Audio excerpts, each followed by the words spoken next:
Greetings and welcome. My name is Jake Grayson. I'm a wildlife food forest garden designer and in a temporary home. You can't really tell because I've got the old backdrop, but we're just having to move around rooms a little bit, so I'm not in my normal place. I'm not in the normal room. Today I saw as a chap called, oh, what's his name? I've completely forgotten his name. Text edit. He's Scott. Ah, crikey. Anyway, he works for archive.org and he does a load of archiving, and he had a live stream which I saw just briefly yesterday, and I thought it was brilliant because he was just doing day-to-day stuff in his day-to-day work, backing up videotapes, I think is what he was doing. And it was just kind of interesting, and he was chatting to people. So I've got a chat set up. What's actually quite interesting is I've got the wrong title on the chat, which is a bit annoying, but there we go. This chat is ready to display this stuff that, who knows what goes on with all these bits of software. It's I'll show you very quickly. This is using OBS Studio, so yeah, it's cool, but it's kind of complicated. So if you ever do any live streaming, OBS Studio is pretty cool. Okay, so what I wanted to talk about today was setting up a new class. This is going to be the design class, and I just really kind of wanted to talk about the process behind it, and also just an insight into into how to create a class, how to create an online class. And this is a very, I'll just do this off and on for a little while. But the first thing then I'll do is go to my website, and this is my ongoing website, Speedy Network. So yeah, what I am doing is using a piece of software called Hugo. So it's from a website, so it's kind of cool. It doesn't really matter what you use for your website, but it's pretty damn good.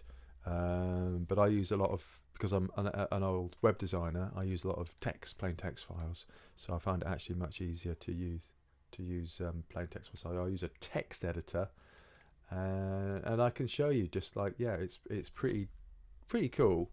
So for example, or like here, let's go localhost, and this is the local.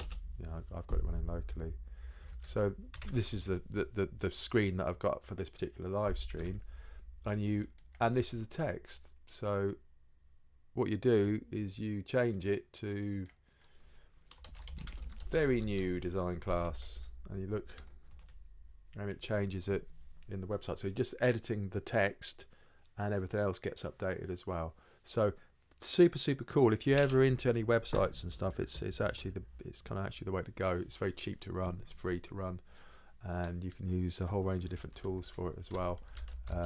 And actually, let's find, this is Markdown. If you ever get into doing any writing whatsoever, Markdown is a brilliant piece of kit for writing and things, which is great. So a lot of the code like this is all written in Markdown. Really kind of basic way of writing, rather than have to get into HTML. Anyway. So the first thing that I'm going to do is to look at my website, and I'm going to go to classes. I'm going to probably rejig this around a little bit. I've got 3 classes currently, forest garden design classes, and oh yeah. So there's like different ideas about what different classes that I can create, and there's a lot of them.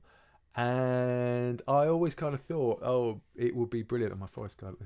This is what I thought it would be brilliant to do classes, and then I'd kind of get a bit of steady income. But to be honest, there's not vast amounts of income, because you've really got to do a whole load of marketing to get in it.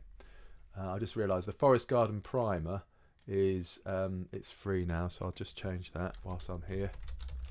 There's all these other things to think about.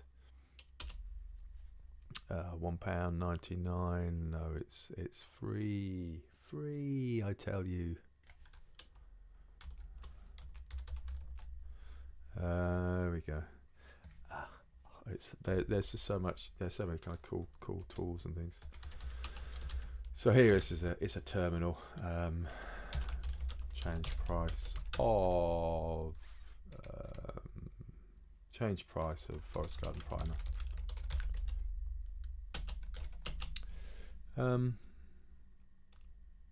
So it's so damned cool. So like you can work locally, like here, and it already says free, and you click on it and it takes you to my store. Yeah, you can also, it also gets published online very quickly as well. So yeah, anyway, that's a whole other topic, web design and creating websites. So what I am going to do, well, I might just change this here as well. Whilst I'm here as well, I'm going to change all this. So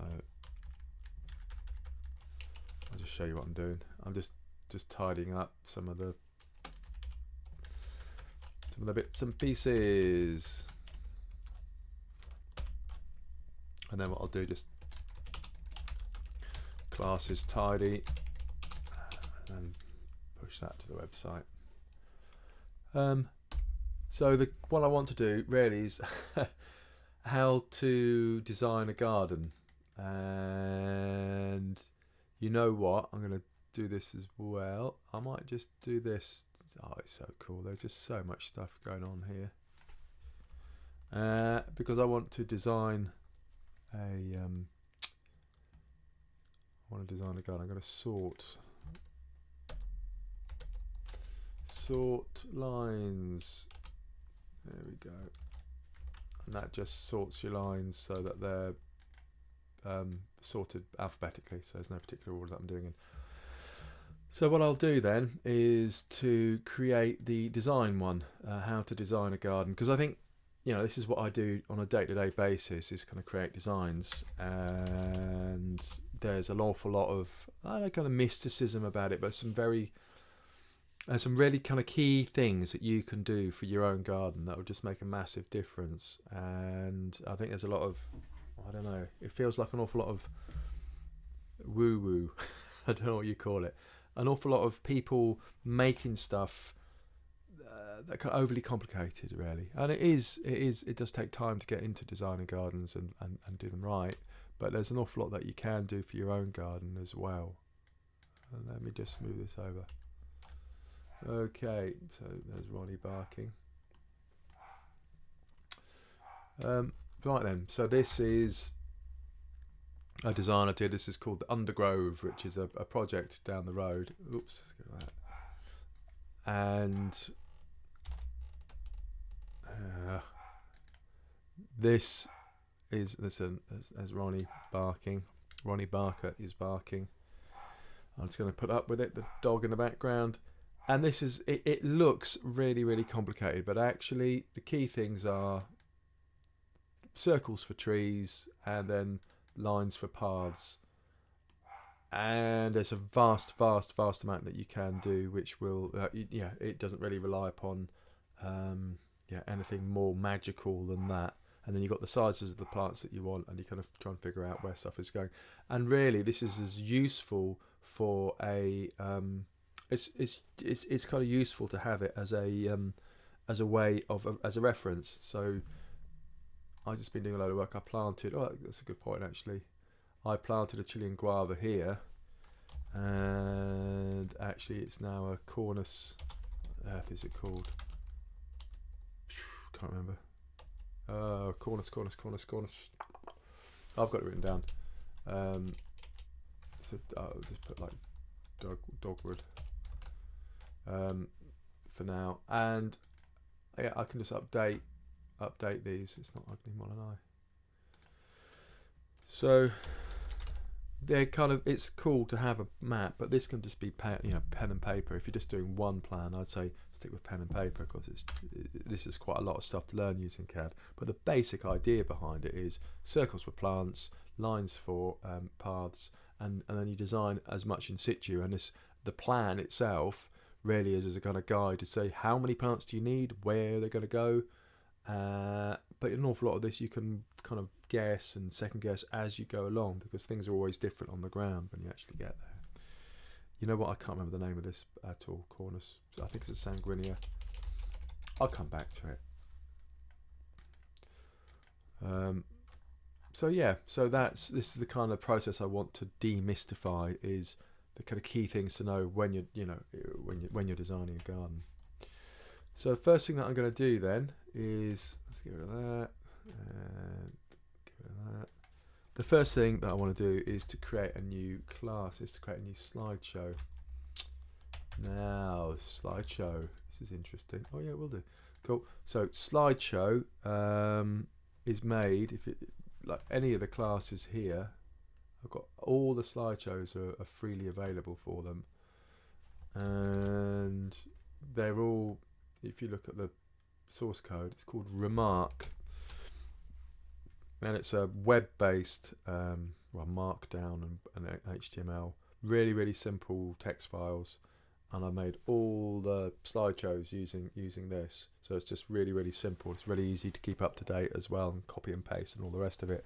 I just don't get into using I really don't like using Microsoft stuff or PowerPoint, but yeah, it's whatever works for you. So I've got a new slide. So what I'm going to do is to take this. Oh, let's have a quick look. Let's have a quick look. See what if it's my face on there. No, that's good. Forest Garden Primer, and I'm going to create a new folder, and the new folder is going to be called Design. There we go. I don't know if you see that.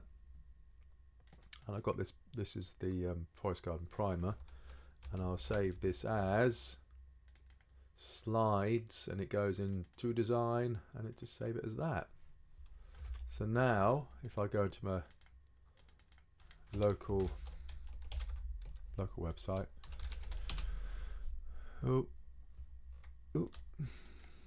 Slides, spell slides correctly. There we go. So this is a copy of Forest Garden Primer, and what I'll do, I'm just going to take this out. What am I gonna? Oh, I know what I'm going to do. Yeah, I'll do this. This will be the easiest thing. So I'll just select all instances of that, and then call it Design, and then unicorn. Oh, what's a unicorn?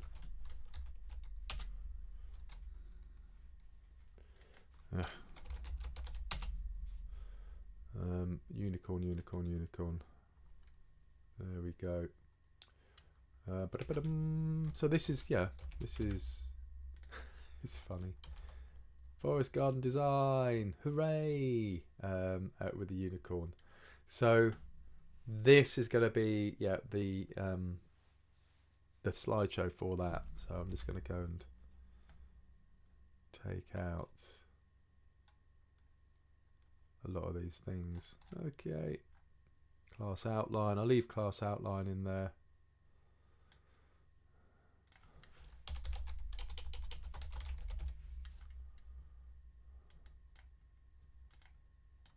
And I've got an idea of how I'm going to create this, but I don't know for sure what the outline is going to be.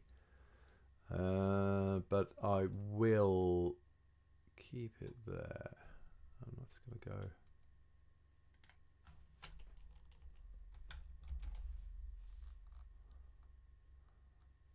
There we go. Primer. I might call that Forest Garden Primer. Oh, actually, this is the wrong one to be working on. Index Design Primer. There we go. And it's like design. This all looks terribly confusing, but it's actually, it's actually, once you start getting the hang of Markdown, it's super nice to use. It's really simple. It's like writing emails basically. Okay, primer. Cool. There we go. So this is called Garden Design. Design, Introduction to, and this is all what's called in web terminology. This is all the metadata that you want to change. So when your website's up online, this is what use previews and things like that. Introduction. I'll call it Introduction to Forest Garden Design. Introduction to forest garden, wildlife forest garden design. Wildlife. And I like to use the term wildlife as well, because I really like to emphasise the use of native plants and creating habitat in the forest garden. Because hell, if you're going to grow a forest garden, which is wildlife by default, because that's how you're designing it to work with nature, then you really need to think about designing habitat for other wildlife too, whilst you're doing it. And it will happen anyway, but by putting the term wildlife in there, it makes sense. Oh, that's the other thing I was going to do, actually, the home page. Ornamental, I was going to put in this, ornamental wildlife and forest garden. Oh, that's it. Local host. How's this going to sit? Ornamental wildlife and forest garden design. Starting to get a bit garden design. I'm going to give it a talks as well. Garden design by Joke Racing. There we go. Ornamental wildlife and forest garden design. Ornamental wildlife and forest garden.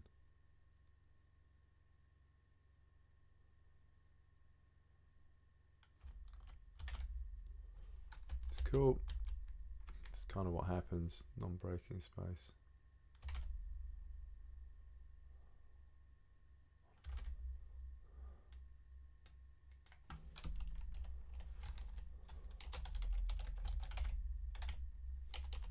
Non-breaking space.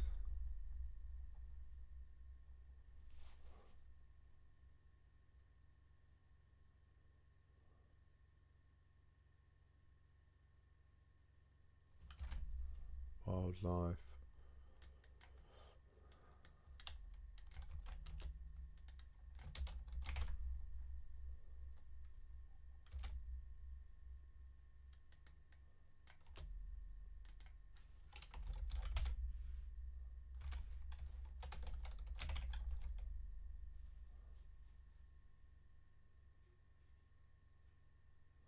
There we go. So that's going to be, this is not a budget. So this is what does tend to happen. You do one thing, you go, oh, it's called yak shaving. You end up finding yourself shaving a yak, and you go, how the hell did I ever end up finding myself shaving a yak? Okay, because you've just gone down these little things. Introduction to wildlife forest garden design. Cool. Now the picture. Which picture shall I use? Because I'm not that well. I'm okay with the design page is alright. I just need to put some more kind of plants. I don't know, more plants in it. That's a bit bare. It's just to show you the structure of the garden. I'll use it for now.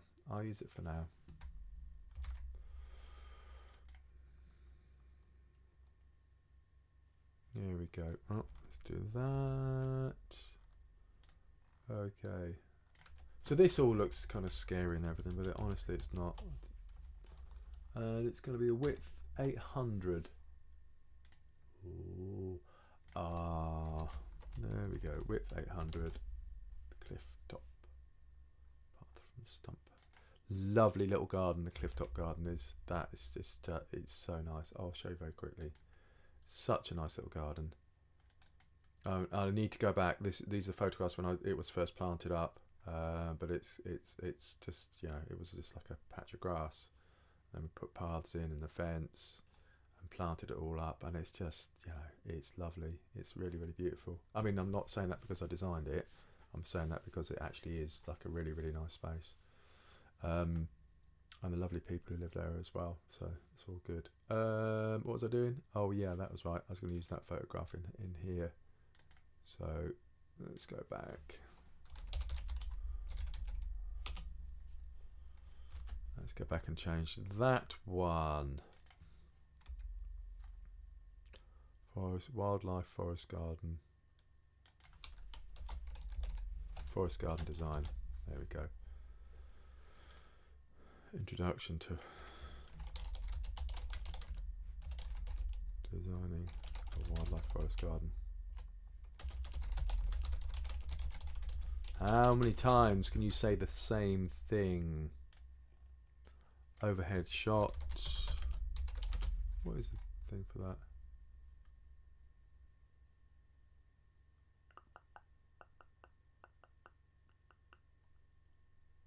There isn't. I thought it was the alt text. Overhead shot.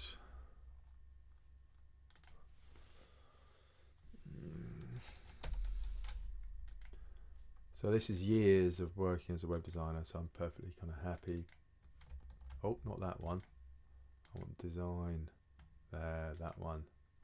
Years of working as a web designer.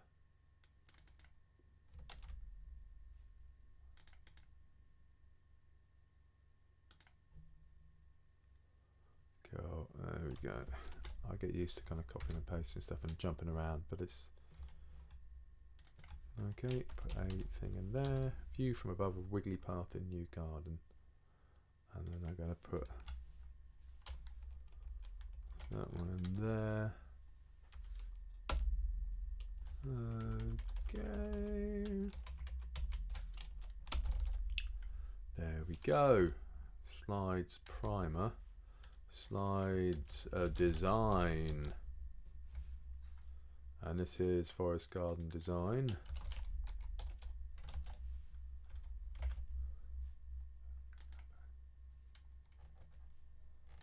Okay.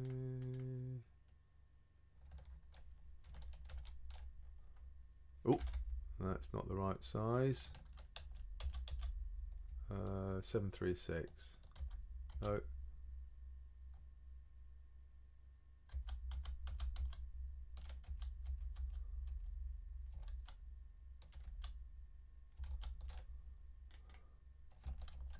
.388. Here we go.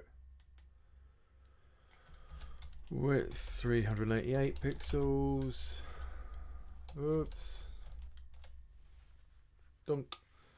Introduction to designing a wildlife forest garden. Not that good a title. And this is what happened. You know, you can spend days and days of your life. Forest garden design.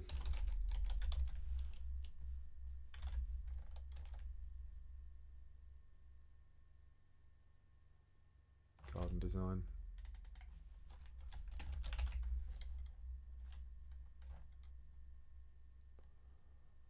Introduction to garden design.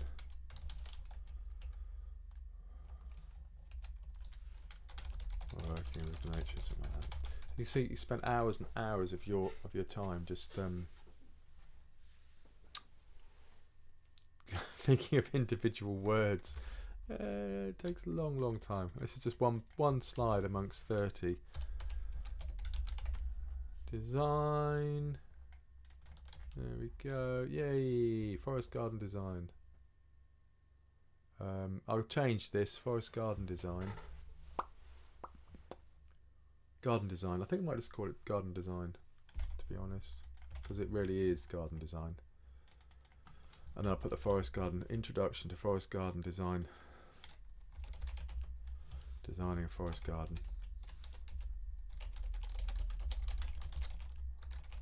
With nature. There we go. Design, garden design.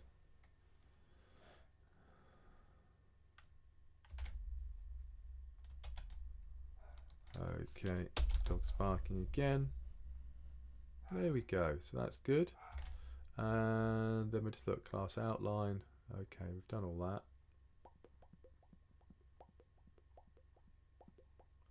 I'll just delete all that, and then I'm going to pop that again in the back down here.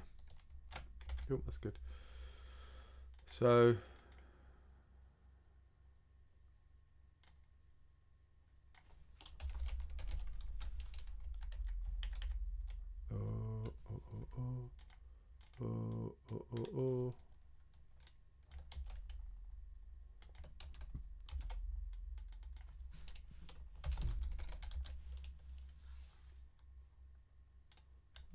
okay, just take this. I'm just going to use this.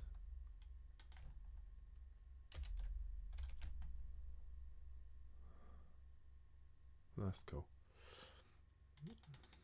So these are the breadcrumbs along the bottom. So it's, you can see where you are when you're when you're doing the slides. You can see whereabouts you are, which is cool.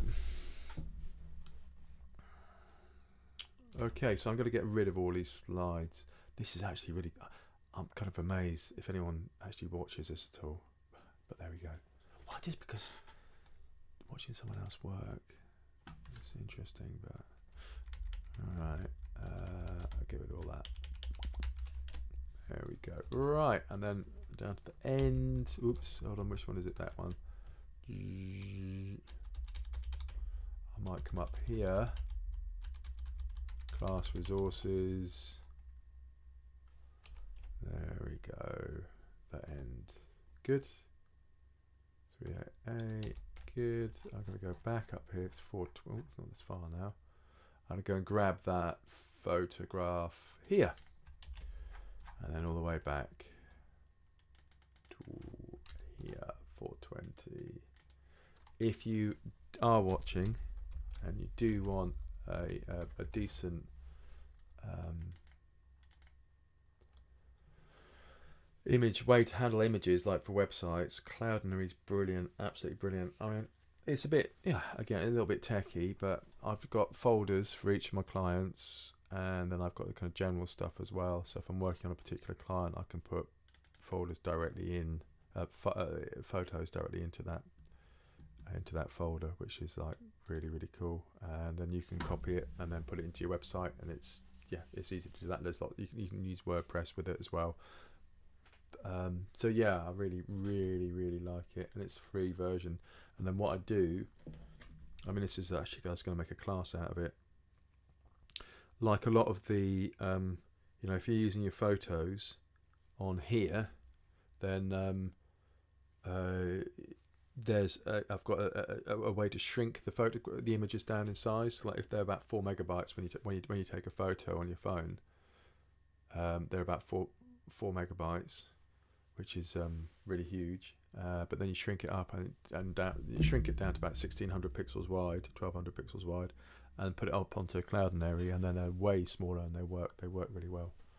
So I totally recommend doing that. So that in combination with Hugo, it's brilliant. So Cloudinary, very good. I like it. Where was I? Oh, Markdown. I was just talking about nonsense stuff. There we go. So I've got that one, and it's 420, I think I said it was. Yeah, design. Cool. So number slide 35 doesn't exist. Garden design, outline, heading, blank page. Class resources, I should do that, and then the end, and there you go. There it is. It's my that's the slideshow. Not sorted out at all because I actually haven't done any slides, but I've set it up. So that's the main event. Full list of resources on my page. Cool. Well, that's good. Let me just.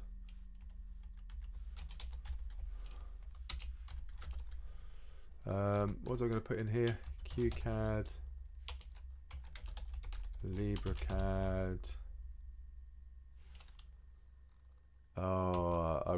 Before that, I mean, those are the tools. Is it worth doing this?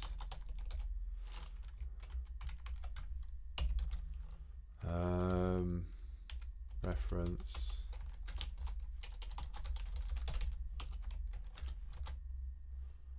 I've always wondered. Reference, so, I don't know. There's brilliant. DBIF, Plant Atlas, RHS, Plant Finder,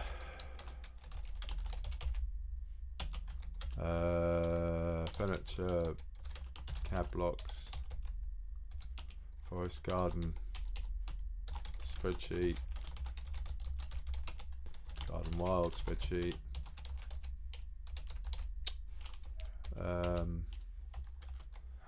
forest garden, CAD blocks,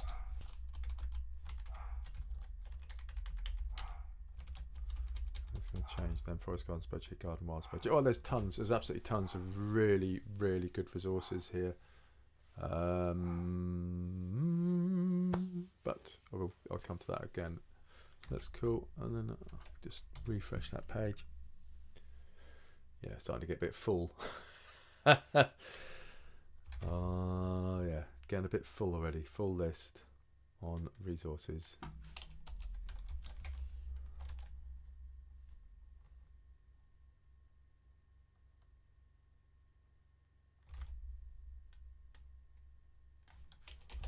Cool. And I've got a resources page as well, so tons of stuff.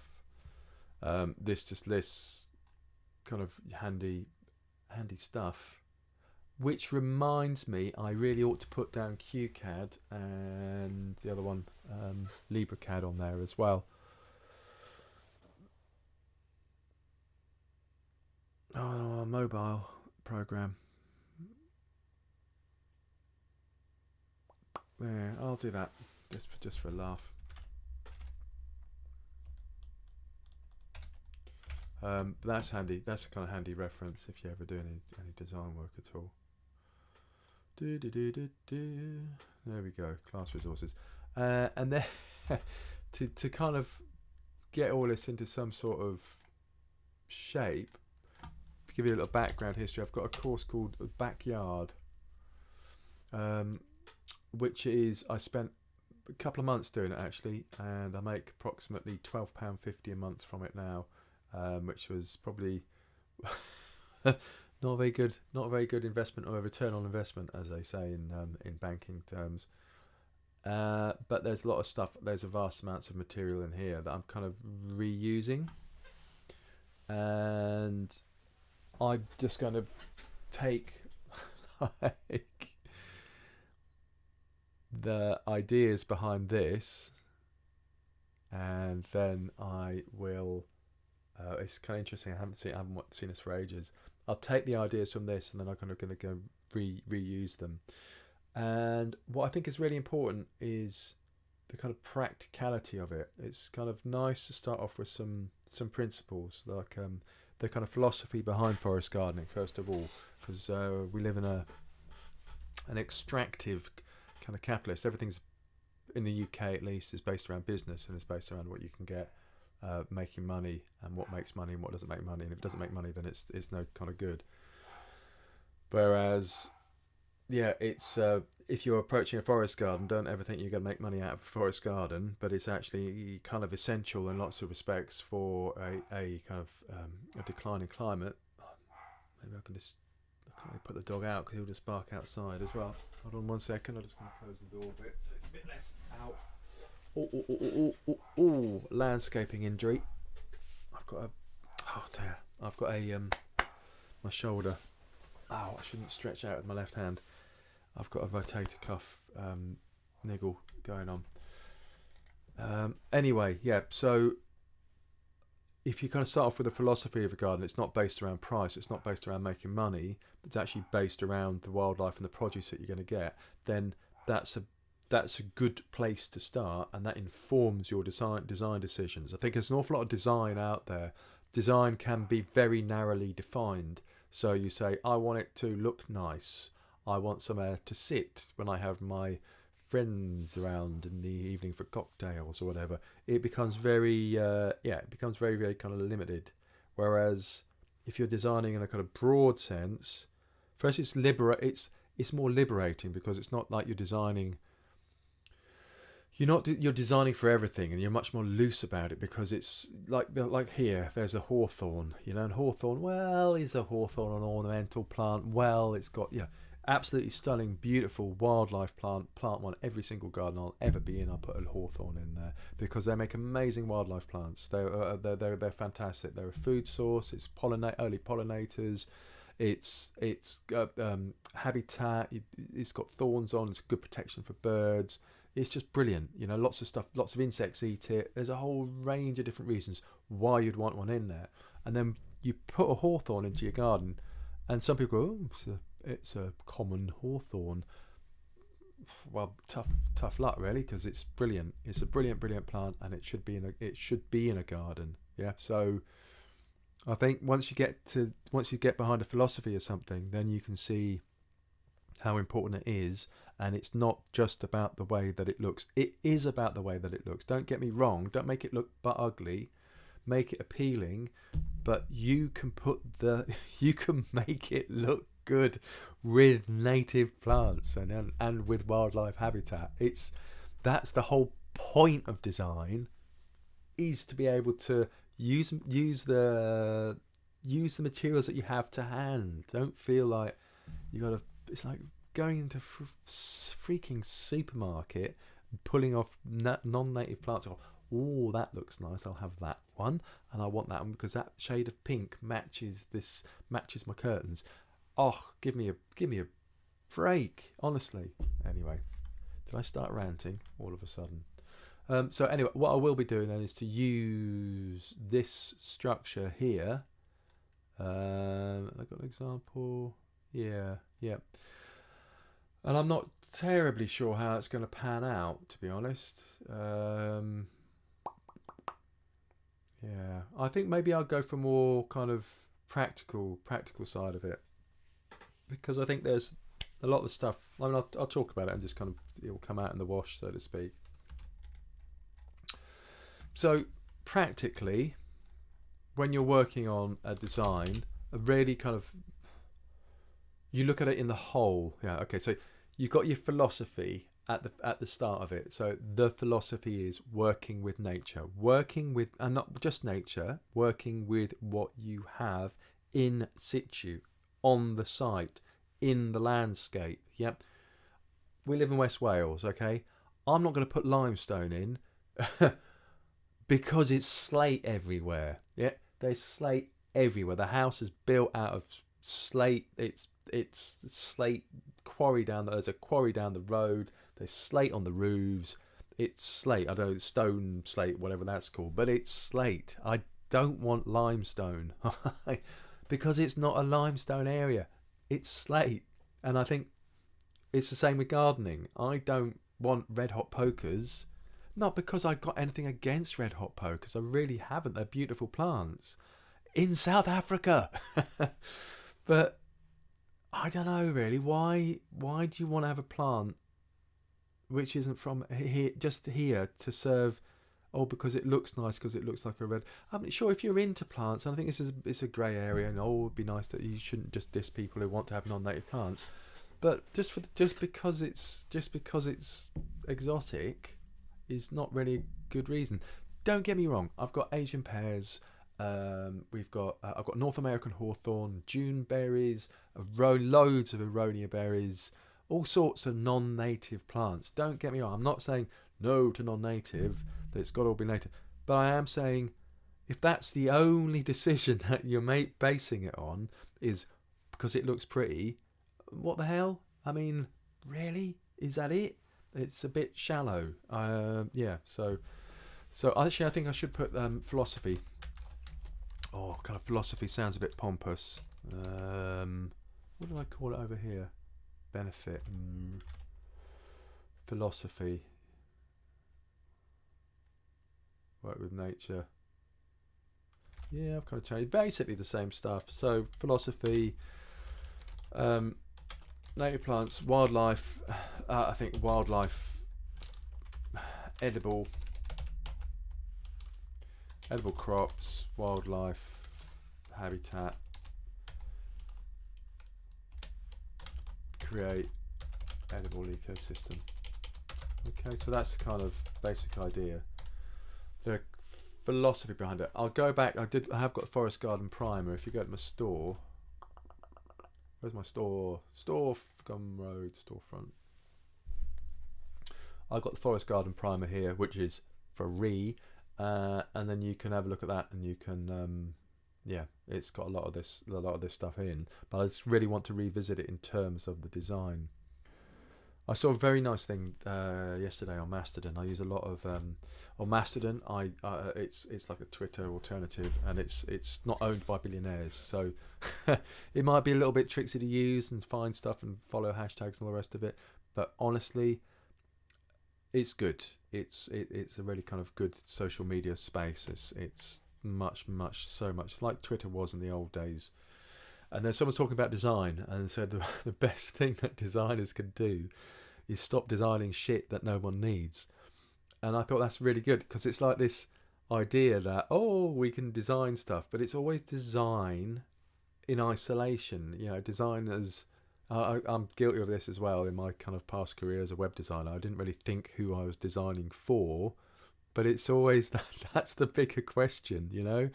Oh, look, aren't I clever? Can't I do all these things? Yeah. Well done, but what are you making? Who's it for? You know, what's the bottom line?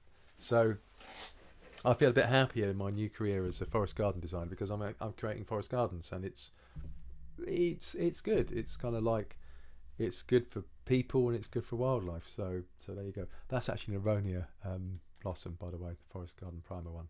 So go have a look here, and then there's kind of key principles. Oh, that's key principles sounds better. Key principles. Okay, so that's the first thing. The second thing is the survey. Now, should I do the survey for? Boy, I've got a whole other thing about surveys. Where the hell did that go? Can't remember. I don't know. Backyard.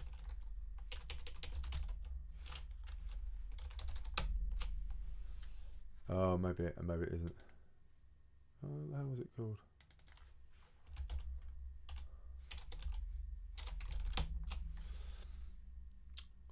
Plan, I called it. I'm going to call it survey.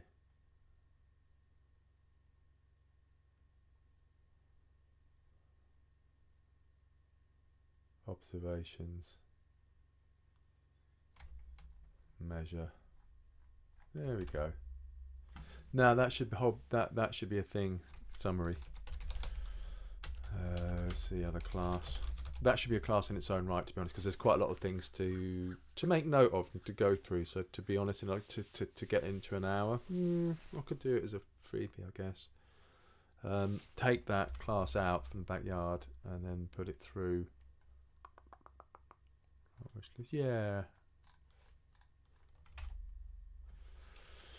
But survey really in the terms of looking at the site.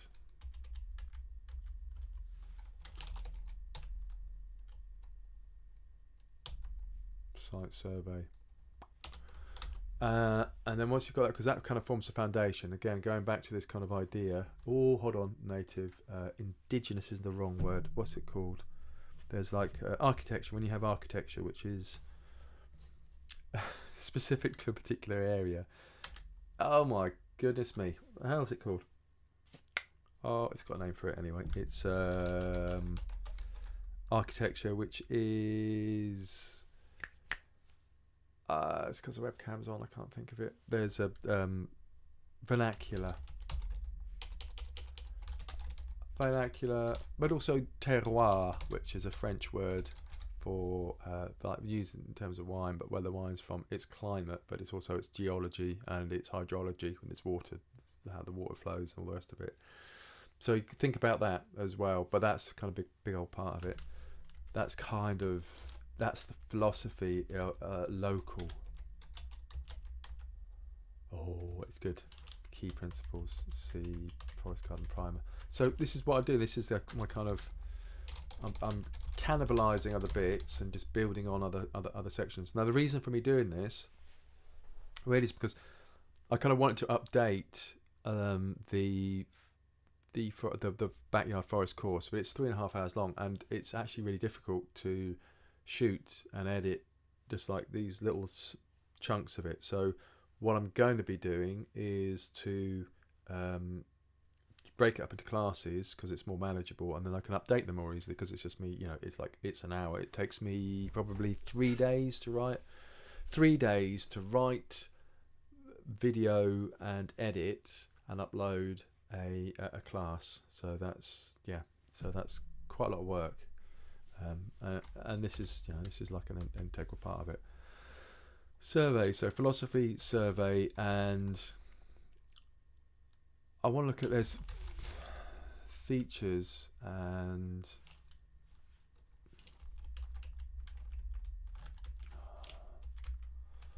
kind of just want to write. I'm just going to do this.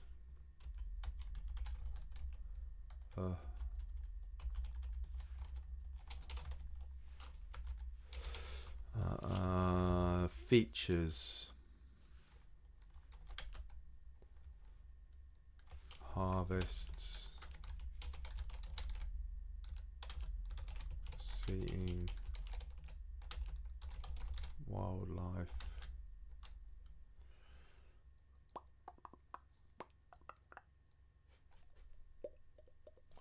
plants, plant list.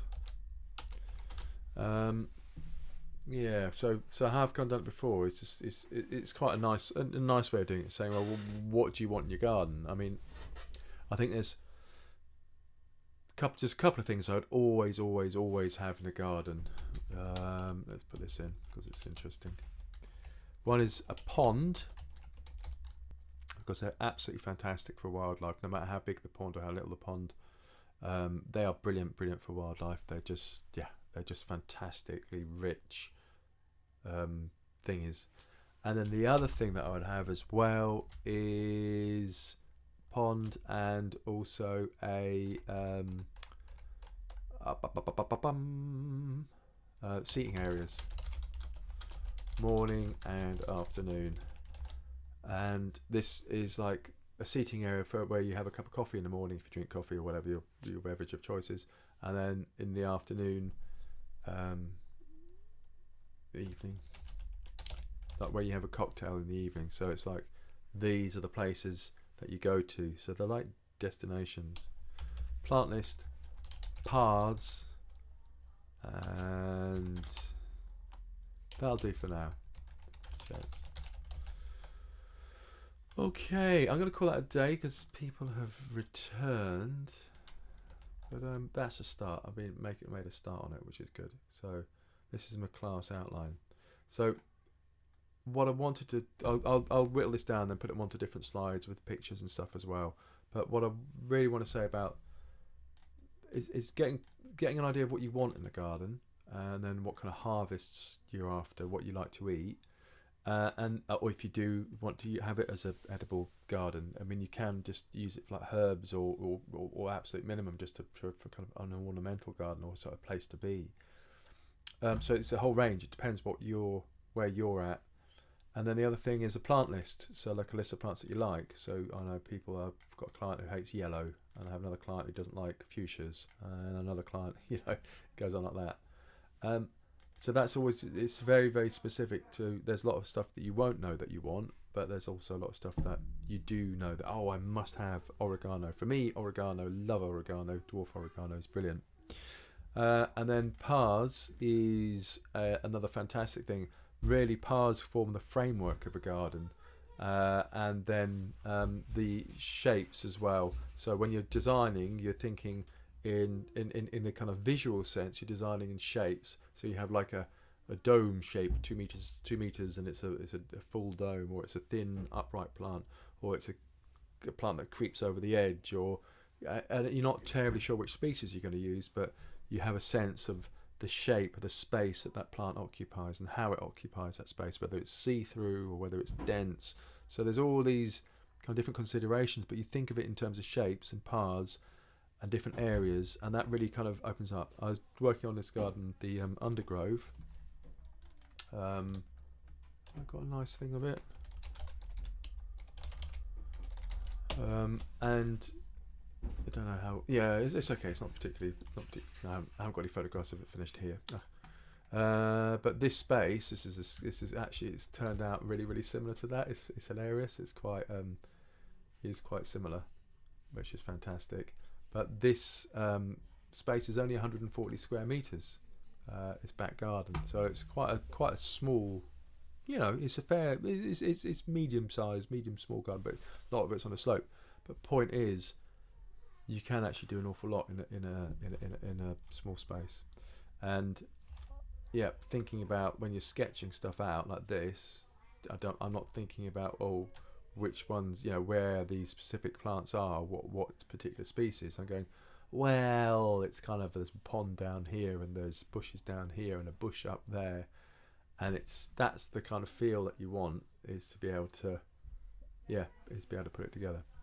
There we go. I'm going to call that a day. Thanks very much for watching. If indeed anyone has, I do have a chat, and no one, the chat is waiting for new messages. So, yeah, it's a bit. There's nothing there. I've got a massive lag as well between the audio and the video, which would be interesting to see if that's come out.